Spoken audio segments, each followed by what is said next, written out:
Have you ever felt like someone wrinkled their nose when you got close, but no one said anything? Have you had moments where you wash your clothes, shower, wear perfume, and yet something still doesn't feel truly clean? It's not an exaggeration. It's not paranoia. And no, it's not normal. There comes a time in life when the body starts speaking in different ways, and sometimes it smells like neglect, confinement, emotions buried for years. But no one talks about it. No one warns you, because facing what smells bad can be uncomfortable. And yet, it's there. Your body asking for change, your skin speaking louder than your words. I'm Gabriel, and today I want us to talk without shame. Because behind that smell that comes with age, there's no old age. There are habits, and behind those habits, there are choices you can still make. I want you to stay until the end, not out of curiosity, but because what we're about to explore can help you recover more than just freshness. It can bring back that feeling of being alive, dignified, and clear from within. Let's begin. Number 1. You're forgetting to drink water, but your body hasn't forgotten the drought. Have you ever walked into a house that's been closed up for too long? One where the windows stay shut, the air doesn't move, and dust takes over every corner? That's what your body feels like when you neglect water. No matter how clean it looks on the outside, if it's stagnant inside, it starts to smell like confinement, like wear and tear, like abandonment. And that smell can't be masked. It only changes when you open the windows from within. As the years go by, the body grows quieter. It no longer shouts its thirst the way it used to. It becomes timid, resigned, but it still stores things. It holds onto toxins that should be released through urine, sweat, or breath. But if you don't give it water, it keeps them. It stashes them wherever it can. And that's when your skin starts to smell different, your breath thickens, your sweat grows heavier. It's not that you smell old, you smell like a forgotten body. The skin is the last wall of the temple. If it's crumbling out there, it means the air isn't flowing inside. Medicine backs this up. Poor hydration affects kidney function, digestion, even your mood. And all of that shows up in your scent, not as punishment, but as a signal.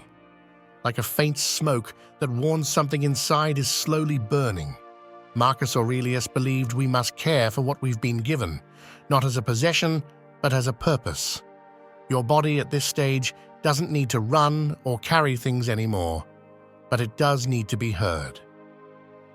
A glass of water, given at the right time, is more than a habit. It's an act of presence. Like opening the window every morning, not out of routine, but to let life come in again. And if water opens the windows, what we'll see inside runs much deeper.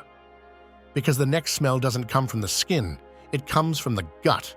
And that's another story. Number 2. You're letting the confinement consume you from within, and that too has a scent. In the last years of her life, Emily Dickinson chose to shut herself away in her room. The poet, who had once walked freely among the trees of Amherst, decided to withdraw from the world, receive visitors from a half-open door, and communicate through letters written in an increasingly shaky hand. They say her room was barely ventilated, that natural light crept in timidly, and that her pale, fragile body seemed to adapt to isolation like a flower learning to survive in the shadows. But no one talked about the smell, about what happens when air stops circulating, when the fabric of a place becomes saturated with the same breath, and the pores of the skin start to absorb every inhale of solitude. This isn't about judging Emily. It's about seeing ourselves in her mirror. Because even if you still run errands or go to appointments, there may be a part of you already living in confinement. Few open windows, little direct sunlight, barely any real breath. A lot of things left unsaid, but deeply felt. And when the body doesn't move, doesn't sweat, doesn't receive light, it starts to release more than air. It exhales confinement. and that confinement smells. Science confirms it. Poorly ventilated spaces affect the quality of the air we breathe, and when the human body can't efficiently expel carbon dioxide, it begins to fill with compounds that even alter body odor. Add to that the lack of oxygenation in the blood, the weakening of the lymphatic system, and moisture trapped in the body's folds. The result isn't just a feeling of heaviness, it's a thick, warm, lingering smell. Not from poor hygiene, but from a life no longer in motion. Epictetus said we are not chains, we are choices, and staying still, not just physically but spiritually, is also a choice. Choosing not to move, not to open the window, not to step outside and feel the air of the world is letting the old settle into you the way dust settles in a shut-up house. Bad smells don't always come from the body, sometimes they come from the air around it, from an environment that no longer renews itself, from the habit of breathing the same thing every day without asking whether it's still healthy. Going out isn't always about crossing a threshold. Sometimes it's lifting your face, pulling back the curtain, walking 10 minutes to a shaded bench. Sometimes it's simply letting light into the room where you've been sleeping for weeks with the same blanket, the same air, the same looping thoughts in your mind. There's something deeper than that stale air in your living room, something that comes from much further inside, and that smell, that one is even harder to ignore. Number 3, your gut is shouting what your mouth won't say. Today, I want you to do something simple but revealing. When this video ends, stand in front of a mirror and without judgment, ask yourself how your digestion has been this week. Think about your belly. Does it feel light or heavy? Is your digestion regular or inconsistent? Are there gases that bother you, noises you try to ignore, bloating you've come to accept as normal? Then, get a little closer and smell your breath, intentionally. Not from vanity, but from awareness. Because what happens in the gut often doesn't stay there. It rises, expresses itself, seeps through your skin, your breath, through the things you've never learned how to digest. Science has shown a deep connection between the gut and the brain. The gut-brain axis regulates not only your mood, but also inflammation and the removal of toxins. When you eat in a rush, when you overload your stomach with food that doesn't match your rhythm, when you ignore what feels heavy because you're too old to be making changes, you're denying the temple that holds you. And that temple starts to shout, sometimes with pain, sometimes with odor. Stoicism teaches that self-mastery begins by recognizing what we tolerate without reason. Eating what harms you, clinging to habits that no longer serve you, silencing what's making you sick inside. All of that is a form of quiet surrender. But you are not a woman made for surrender. If you've come this far, it's because there's still a voice in you that wants to wake up. I want to invite you to tell me where you're listening from. In what part of the world are you cleansing your life from the inside out? Write your country in the comments. And if this reflection spoke to you, give this video a like. Not for vanity, but for direction. And if you haven't already, subscribe. There's so much more to talk about, and what's coming at the end might completely change the way you inhabit your body. Remember this: when the body can't get rid of what it no longer needs, it turns it into signals. Some come as pain, others as odor, but all of them are cries for attention. Listen to them. Because as long as you can still choose what goes in and what comes out of you, there's still time to heal. Number 5, your clothes hold more than you think. Most people don't notice it, but clothes speak. And I'm not talking about style, color, or whether they're ironed or wrinkled. I'm talking about the scent that gets trapped in the fibers, the silent message that clings to the fabric and drifts into the air when you walk into a room. It's a smell that doesn't come directly from your body, but from what stays in constant contact with it for hours, days, or even weeks. T-shirts that no longer breathe, pajamas you forgot to change, towels that don't dry properly. small habits that leave a lasting mark. As we age, our skin changes. It produces less natural oil, less acidic sweat, but it also becomes more sensitive to what touches it. Synthetic fabrics, clothes that aren't washed often, garments that hold onto traces of creams, food, sleepless nights, all of it creates an invisible environment where bad smells can grow without you even noticing. It's not poor hygiene, it's neglect, a subtle way of no longer showing up for yourself. The science of smell tells us that persistent odors often have a bacterial origin. The bacteria living on your skin and clothes feed on organic residue, and when that residue builds up, it ferments.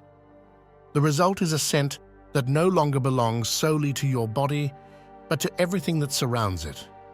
Sometimes, all it takes is refreshing a piece of clothing, airing out a closet, washing with hot water, or using white vinegar to eliminate those invisible colonies screaming from your fabrics. But this isn't just biology, it's embodied philosophy. Epictetus taught that we shouldn't accumulate more than we can care for, and as time goes on, that truth becomes clearer. Many people have closets full of clothes they no longer respect, old, worn-out, heavy garments. Sometimes it's clothes that belong to an outdated version of yourself, but you keep wearing them as if you've forgotten how to let go. And I'm not just talking about physical odor. I mean symbolic weight. Imagine a piece of clothing as a second skin. If it's dirty, if it smells, if it no longer reflects who you are today, what are you telling yourself every time you put it on? What are you letting the world perceive about you before you even speak? Clothing can be a declaration of dignity or a sign of neglect, and you deserve to feel clean, not just on the outside, but within. You deserve to wrap yourself in fabrics that breathe with you, that honor your body as the sacred space it is. Henry David Thoreau once wrote, "Our life is frittered away by detail. Simplify, simplify." Maybe today you don't need more clothes, but fewer pieces with more meaning. Maybe the problem isn't what you wear, but how you carry it. A well-chosen, well-cared for, well-aired piece of clothing can be more powerful than the most expensive perfume. Because what is clean, what breathes, what is honored, needs no disguise. And when you start choosing your clothes the way you choose your words, with intention, with respect, with presence, you'll notice your scent changes too. Because what you wear begins to reflect what you've decided not to carry anymore. And that, believe me, is a fragrance no one forgets. Number 6, you silence your emotions and your body speaks for you. There are pains that go unnamed. Fears swallowed down without a word. Old resentments tucked away like broken jewelry at the bottom of a drawer. And even when the soul tries to hide it, the body finds a way to speak. Sometimes it's through a knot in the stomach, a stubborn muscle spasm, sleepless nights that seem to have no reason, and other times it's through scent, a dense, sour smell that doesn't come from your skin or your diet, but from what you still haven't dared to release. Psychosomatic medicine has shown that unexpressed emotions can manifest as physical symptoms. Chronic emotional stress, for example, alters the skin's pH, disrupts your bacterial flora, and changes your sweat. When you live in a constant state of alert, your sweat glands trigger defense mechanisms that release more intense compounds. It's no coincidence that fear has its own scent. The body protects you, but it also gives you away. Think about it. How many times have you felt a sudden heat in your chest after recalling a betrayal? How often have you noticed your breath turn thick after a fight that never really ended? How many times has your body felt heavy, as if carrying an invisible backpack no one else can see? What you don't express transforms. If you don't turn it into words, it becomes a symptom. If you don't let it out as tears, it comes out as odor. Seneca once wrote, "No wind is favorable to the sailor who doesn't know where he's going." Silencing your emotions isn't wisdom, it's sailing blind. This isn't about spilling everything or turning every wound into a banner, it's about cleaning house inside, about airing out the corners where you've stored silence for decades. Sometimes all it takes is writing a letter you'll never send, walking while having a conversation with yourself, or whispering one simple phrase out loud. This pain is no longer mine. You don't need to tell anyone, but you do need to let it out. Because the soul, like a closed-off room, also becomes stale when the air doesn't move. And no matter how much you wash your body, if you don't release what's within, something will always carry the scent of confinement. Choosing to speak, to write, to let go isn't weakness, it's power. And the day your body no longer has to speak for you, that day you'll begin to smell like calm, like clarity, like truth. The kind of truth that doesn't need perfume, just presence. Number 7, you're surrounded by chemicals that sabotage your essence. For years, you've been taught to cover up, to hide, to apply a cream that erases wrinkles, a perfume that masks exhaustion, a deodorant that silences sweat. But no one told you that in your effort to smell better, you might be poisoning your skin, your bloodstream, and your very identity. What starts as a gesture of hygiene can become a trap if it's not done with awareness. The human body has its own language, its own rhythm, its own scent. It doesn't smell like flowers or bottled musk. It's a living scent, shaped by your emotions, your diet, your rest. But when you flood your skin with chemicals, you disrupt that language. Aluminum-based deodorants block your sweat glands. Creams with synthetic fragrances clog your pores. Artificial perfumes linger in the air for hours, but interfere with the body's natural processes. You're not cleansing, you're covering up. And what gets covered, sooner or later, starts to rot beneath the surface. Eastern wisdom speaks of Qi, that vital energy that must flow freely. Anything that blocks that flow causes stagnation, and what stagnates eventually sickens. Stoicism warns of this too.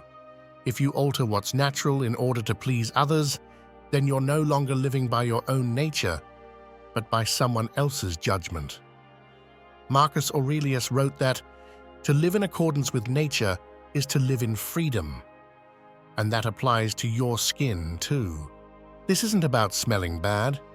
It's about not masking bad odors with a scent that doesn't belong to you. It's about asking yourself if the fragrance you wear every day is a choice or just a habit you inherited. Does the soap you use honor your body, or is it just a routine you never questioned? This is about letting go of what others told you to use to seem younger, cleaner, more acceptable. Try this.